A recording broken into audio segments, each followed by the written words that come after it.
আসসালামু আলাইকুম প্রিয় দর্শক, আশা করি সবাই সুস্থ আছেন। দর্শক, গতকাল জনপ্রিয় উপস্থাপক খালেদ মহিউদ্দিনের একটি টক শো অনুষ্ঠিত হয়।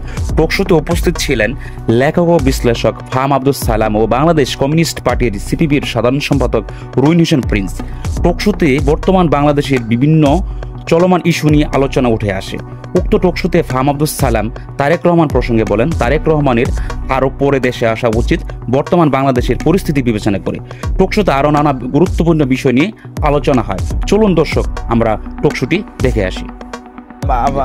আমাদের কাছে ফাহাম আব্দুস সালামের কাছে একটা চট করে একটা প্রশ্ন, কারণ অনেক দর্শক একসাথে এই প্রশ্ন করতেছেন, সেই জন্য আমি একটু আপনার কাছ থেকে জানতে চাইবো যে আপনি কি মনে করেন জনাব ফাহাম আব্দুস সালাম, জনাব তারেক রহমানের এই মুহূর্তে দেশে ফেরা উচিত? দেশে ফিরে আইনের কাঠামোর মধ্যেই থেকেই তার মামলাগুলি মোকাবেলা করা উচিত, নাকি আপনি মনে করেন যে এখন যে অবস্থা আছে সেই অবস্থায় ঠিক আছে? আমি মনে করি এখন যে অবস্থা ঠিক আছে।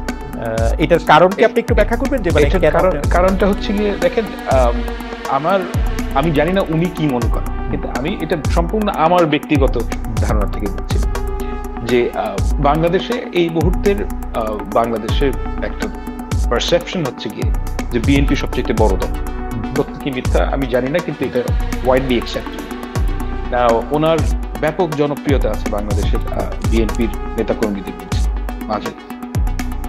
উনি আসলে যে ঘটনাটা ঘটবে বলে আমার ধারণা, ওই 10 লাখ লোক রাস্তায় যাবে এবং এটা খুব কিভাবে বলবো আমি, মানে এটার যে পলিটিক্যাল ওজন অনেক বেশি হয়ে যাবে।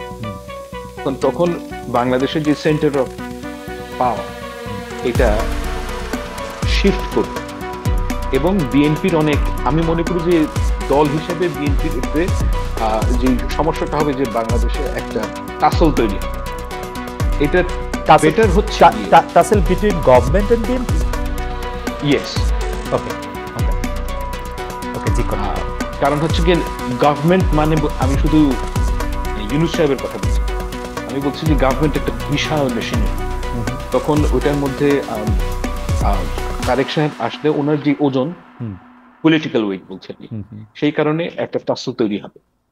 এটা অ্যাভয়েড করাটাই ভালো আমার কাছে মনে হয়, কারণ বাংলাদেশ এখন যেই পর্যায়ে দিয়ে যাচ্ছে আর একটু সময় নেওয়া উচিত এবং ওনার ইলেকশনের আগেই আসা উচিত। না জনাব সালাম, একটু বোঝার জন্য যে টাসেলটা তৈরি হবে এবং যে মানে ভর কেন্দ্রের যে পরিবর্তন, কিন্তু সেই ভর কেন্দ্রের পরিবর্তন তো অবশ্যই মানে জনাব তারেক রহমানের পক্ষেই যাবে, তাই না? উনি একটা পলিটিক্যাল পার্টির একটা বড়, তো এইটা তো পৃথিবীর সবাই চায়। জনাব তারেক রহমান এটা কেন চাইতেছে না? মানে ইউনূস সাহেবের চেয়ে উনি গুরুত্বপূর্ণ হয়ে উঠবেন, এর চেয়ে মজার কি আছে?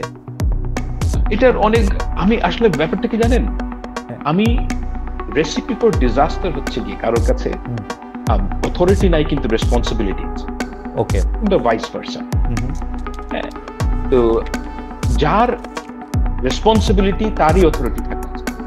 ওকে ওকে, এখন এই মুহূর্তে তারেক সাহেব যখন আসবেন ক্ষমতায়, আমি বলছি মানে বাংলাদেশে যখন আসবেন, তখন যেই ঘটনাটা ঘটবে যে সবাই তার দিকে তাকিয়ে থাকবে এবং এই কারণে একটা জন আকাঙ্ক্ষা, মানে গভর্নমেন্ট এবং বিএনপির মধ্যে একটা টাসল তৈরি হবে।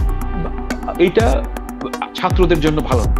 ওকে, আমি আসলে উনার আশা সম্পর্কে অনেক কিছু ভাবছিলাম, আমি এই দিকটা ভাবি নাই। জনাব ফাহাম আব্দুস সালাম, আপনাকে অনেক ধন্যবাদ যে আপনি একটা মানে আমার ভাবনায় একটা নতুন দিক যোগ করেছেন। আমি একটু জনাব রুইন হোসেন প্রিন্স।